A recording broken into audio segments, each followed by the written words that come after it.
Hello, नमस्कार. कसे आहात सगळे? मस्त आहात ना? आशा करते तुम्ही सगळे आनंदात असाल. तुम्हा सर्वांचं अगदी मनापासून स्वागत आहे आपल्या चॅनलवरच्या आजच्या या व्हिडिओमध्ये. तर हा व्हिडिओ आहे गणपती स्थापनेच्या दिवशीचा.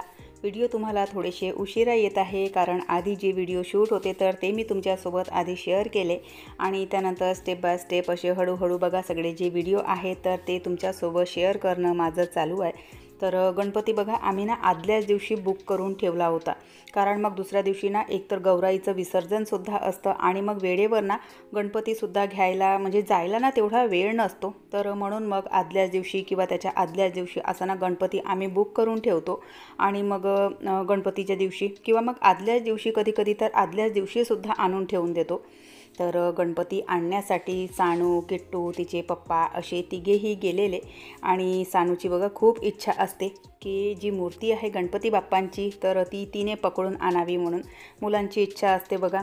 तर गणपती आणून ना इथे आतमध्ये जो देवरूम आहे तर तिथे ठेवला आणि त्यानंतर मग गौराईचं विसर्जन झालं आणि सगळी इथली जी जागा आहे ती स्वच्छ केली आणि त्यानंतर मग गणपती स्थापनेला सुरुवात केली आहे. तर गणपतीची जी स्थापना आहे तर ती आम्ही घरच्या घरीच करतो कारण बघा आजच्या दिवशी सगळे ब्राह्मण वगैरे जे आहेत तर ते ना सगळे बिझी असतात.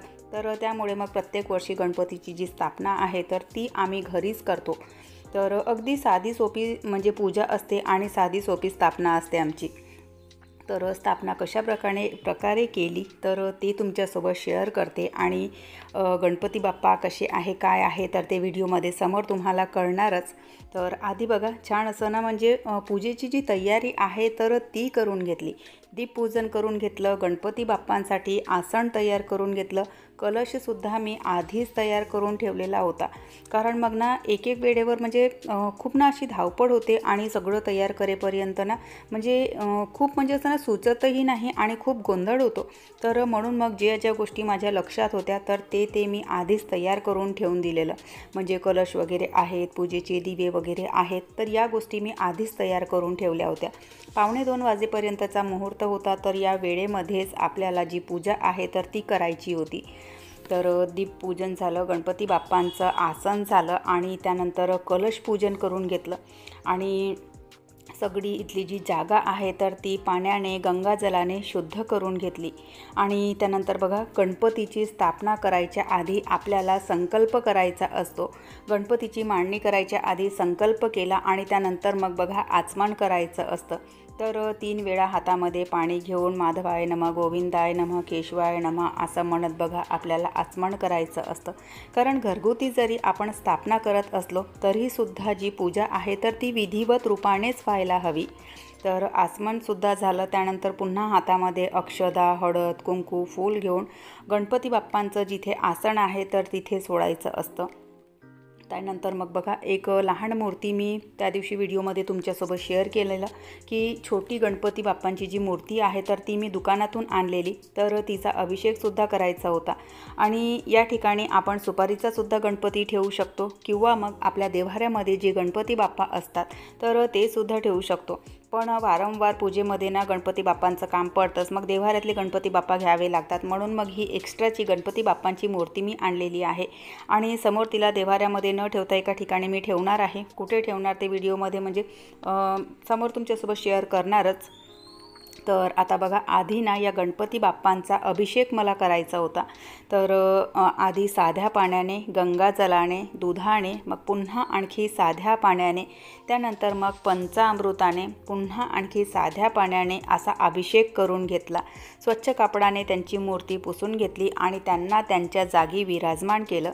जी मोठी गणपती बाप्पांची आपण मूर्ती आणतो तर ती बघा मातीची असते किंवा POPची असते, त्यावर आपण अभिषेक करू शकत नाही म्हणून मग लहान गणपती बाप्पा जे असतात तर त्यांच्यावर अभिषेक करायचा आणि इथे बघा त्यांची मांडणी करून घेतली, विधिवत त्यांचं पूजन केलं, दुर्वा फूल अर्पण केल्या आणि आपले जे गणपती बाप्पा आहेत तर ते बघा अशा प्रकारे आहेत आणि खरंच इतकी सुंदर मूर्ती मिळाली ना म्हणजे प्रत्येकच वर्षीच्या मूर्त्या सुंदरच असतात पण बघा आपली जी मूर्ती असते तर ती आपल्याला ना अधिकच गोड दिसते. तर खरंच खूप सुंदर मूर्ती आहे. तर या मूर्तीची ना आधी म्हणजे आता स्थापना करायला घेतली. तर आधी ना पाण्याने सगळी जी मूर्ती आहे तर फुलाने पाणी शिंपडून सगळी मूर्ती पवित्र करून घेतली. आणि बघा जेव्हा आपण मूर्ती आणतो तर त्यावेळेला त्या मूर्तीमध्ये प्राण नसतात, त्याच्यामध्ये आपल्याला त्याची प्राणप्रतिष्ठा करावी लागते आणि त्यामध्ये प्राण टाकावे लागतात. तर तुपामध्ये दुर्वा बुडवून गणपती बाप्पांच्या डोक्याला, त्यांच्या हृदयाला, हाताला, पोटाला, पायाला लावून बघा एक हात आपल्या हृदयावर ठेवून त्यांना म्हणजे गणपती बाप्पा तुमच्या मूर्तीमध्ये प्राण येऊ दे तर असं म्हणत आपल्याला त्यांची प्राणप्रतिष्ठा करावी लागते. पुन्हा आणखी एक हात आपल्या हृदयावर ठेवून एक हात गणपती बाप्पांच्या हृदयावर ठेवून हे बाप्पा तुमच्या मूर्तीमध्ये प्राण येऊ दे असं म्हणत पार्थिव मूर्तीमध्ये प्राण आपल्याला आणावे लागतात, त्यांची प्राणप्रतिष्ठा करावी लागते. आणि त्यानंतर मग बघा हळद, कुंकू, अष्टगंध, अक्षदा तर या गोष्टींनी त्यांची पूजा केली. कापसाचं वस्त्र घातलं, जानवं घातलं आणि त्यानंतर मग हार वगैरे म्हणजे जी ही षोडशोपचार पूजा असते गणपती बाप्पांची तर ती करणं चालू आहे. आणि बघा म्हणजे घरच्या घरीच जरी पूजा केली तरी आपल्या हातूनही काही ना काही चुका होतात, तर पूजेच्या शेवटी क्षमा प्रार्थनासुद्धा करावी लागते. आणि पूजा झाली गणपती बाप्पांची. त्यानंतर मग बघा ह्या ज्या भुजल्या मी टाकल्या होत्या म्हणजे आमच्या इकडे ना याला भुजल्या म्हणतात, बरेच लोक गौराईसुद्धा म्हणतात. तर रिद्धी सिद्धीच्या रूपाने यांचं पूजन केलं जाते. तर गणपती बाप्पांची स्थापना जी आहे तर ती यांनी केली. आणि त्यानंतर मग गौराईची जी पूजा आहे, गौराईची जी मांडणी आहे तर ती मी केली आणि पूजासुद्धा मीच केली.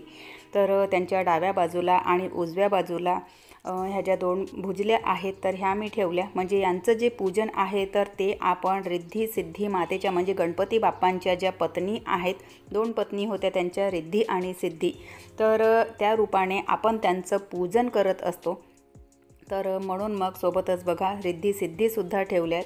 आणि त्यानंतर मग जी इतर सेवा असते, जी अत्तर असते तर त्याचीसुद्धा सेवा करून घेतली. म्हणजे फुलाला अत्तर लावलं आणि गणपती बाप्पांना सगळ्या ठिकाणी अत्तर लावून घेतलं, त्यांच्या डोक्याला, हाताला, पायाला असं सगळं अत्तर लावून घेतलं. फळांचा नैवेद्यसुद्धा अर्पण करून घेतला. फळांनासुद्धा शुद्ध करावं लागते आपल्याला, म्हणजे त्यावर पाणी शिंपडून हळद, कुंकू, फूल तर त्यांचीसुद्धा पूजा करावी लागते. शेवटी मग धूप, दीप जे काही आहे तर ती अशा प्रकारे आजची जी पूजा आहे तर ती झाली आहे. आणि गणपती बाप्पांची जी मांडणी आहे तर ती बघा अशा प्रकारे झाली आहे. म्हणजे अगदी शॉर्टकटमध्येच तुम्हाला मी सांगितलं की कशा प्रकारे मांडणी केली आहे म्हणून. इथे बघा समोर विड्याच्या पानावर 2 खारक, 2 बदाम, हळकुंड, सुपारी असेसुद्धा ठेवलेले आहेत. मूषक भगवानसुद्धा ठेवलेले आहेत, त्यांचीसुद्धा पूजा केली आहे. आणि सोबतच इथे बाजूला दिवा ठेवला आहे. तर विचार करते की हा जो दिवा आहे तर तो अखंड ठेवणार म्हणून. तर अशा प्रकारे आधी ना मांडणी करून घेतली आणि आता त्यानंतर म्हणजे आरती करायची आहे. तर यावर्षी बघा गणपती बाप्पांच्या आरतीसाठी मी ही पंचाआरती घेतलेली आहे. आणि खरंच ना आरती करायच्या वेळेला इतकं चांगलं वाटतं जेव्हा आपण या पंचाआरतीने आरती करतो. म्हणजे जेव्हा गणपती बाप्पांची पूजा असेल किंवा नवरात्रीची जी पूजा असते तर त्यावेळेला बघा पंचाआरतीने जेव्हा आरती करतो आपण ना तर खरंच छान वाटतं. पण आमच्याकडून ना एक चूक झाली. पंचाआरतीसोबत मधामध्ये फूल ठेवण्यासाठी जो एक खोलगट भाग दिलेला असतो तर तिथेसुद्धा आम्ही दिवा लावला, तिथे फूल ठेवायचा असतो. तर पंचाआरतीने आरती करून घेतली, सोबतच कपूर आरतीसुद्धा करून घेतली. तर अशा प्रकारे बघा जे गणपती बाप्पा आहेत तर त्यांची अगदी साधी सोपी पण विधिवत रूपाने स्थापना आम्ही घरच्या घरी केलेली. आणि आपले जे बाप्पा आहेत तर खरंच बघा इतके गोड दिसत आहे आणि इतके सुंदर दिसत आहे. कितीतरी वेळा मी त्यांची दृष्ट काढली आणि रोजच काढते. कारण बघा किट्टू, साणू म्हणजे असं प्रत्येकालाच आम्हाला वाटतं की खरंच मूर्ती ना खूप सुंदर आहे. आणि मग कुठेतरी आपल्यालाच असं वाटतं की आपलीच दृष्ट गणपती बाप्पांना लागायला नको. तर म्हणून मग कितीतरी वेळा ना त्यांची दृष्ट मी काढत असते. तर अशा प्रकारे बघा छान अशी जी मूर्ती आहे गणपती बाप्पांची तर ती ठेवली. हे आहेत लहान गणपती बाप्पा म्हणजे छोटी मूर्ती ज्यावर रोज आपल्याला पूजा वगैरे करायची आहे. तर चला आजचा जो व्हिडिओ आहे तो मी इथेच संपवते. आशा करते तुम्हाला आवडला असेल. व्हिडिओ कुठे जरी आवडला असेल तर लाईक करा, चॅनलवर नवीन असाल तर सबस्क्राईब करा, बेल आयकॉनसुद्धा क्लिक करा जेणेकरून माझ्या येणाऱ्या व्हिडिओचं नोटिफिकेशन तुम्हाला असंच मिळत राहील. व्हिडिओ कसे वाटतात ते सुद्धा कमेंट करून सांगत चला. माझं काही चुकत असेल ते सुद्धा तुम्ही मला कळवू शकता. तर चला आपण भेटूयात नंतरच्या व्हिडिओसोबत. बाय. हर हर महादेव.